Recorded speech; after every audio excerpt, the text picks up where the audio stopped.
Donc un des prédateurs des colonies d'abeilles, c'est le frelon asiatique. Donc c'est une espèce invasive, ce frelon, qui va venir prélever des butineuses pour alimenter le couvain dans son nid de frelon. Donc il se met en vol stationnaire devant la ruche et il attrape les butineuses qui entrent et qui repartent. Donc il va chercher à affaiblir la colonie pour pouvoir rentrer et aller piller tout le miel et le couvain, toutes les réserves qui sont dans la ruche. Donc c'est un vrai problème pour les apiculteurs parce qu'on n'a pas aujourd'hui de moyens de lutte vraiment efficaces et validés. Les pièges sont peu sélectifs et relativement peu efficaces, sauf à en mettre vraiment en densité très très élevée autour des ruchers.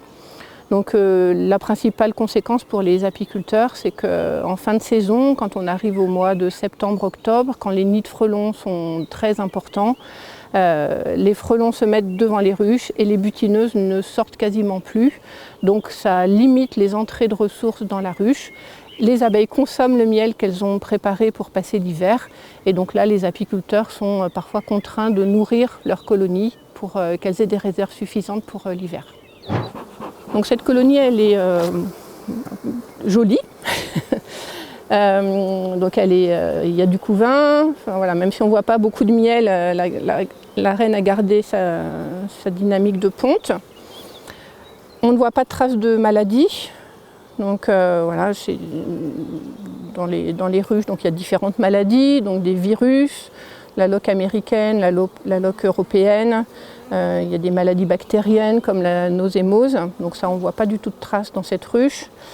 Ce que je recherche aussi, c'est des signes d'une maladie qui est transmise par le varroa, qui est la maladie des ailes déformées. Donc on voit parfois des ouvrières qui ont des ailes déformées par ce virus. Là, il n'y a pas du tout de signe. Ce qui veut dire que voilà, l'apiculteur traite bien varroa. C'est aujourd'hui presque le principal problème dans les colonies. C'est compliqué à maîtriser, hein, les populations de varroa.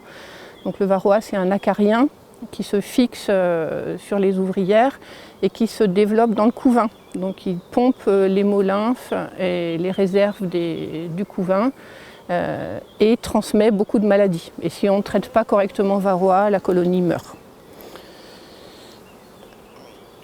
Voilà, donc ça c'est les causes d'affaiblissement potentiel interne à la colonie. Et puis on a bien sûr l'impact de l'environnement. Donc les ressources alimentaires, donc les ressources en nectar, les ressources en pollen, voilà, qui doivent arriver en quantité suffisante et tout au long de la saison, et les ressources qui doivent être de qualité, donc en particulier par rapport à l'utilisation des produits phytosanitaires.